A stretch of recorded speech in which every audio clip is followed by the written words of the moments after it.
yillik mehnatlar huzurini ko'ring, shogirdlar baxtidan shod, masrur yuring, ezgulik yo'lida tonmang ustozlar.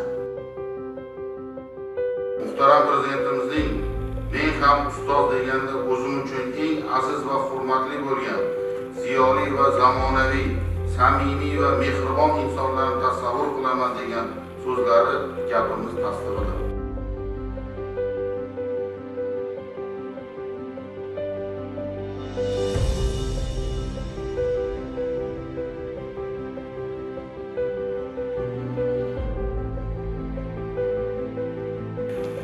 Doim farzandlarimiz ziyoratlar nasib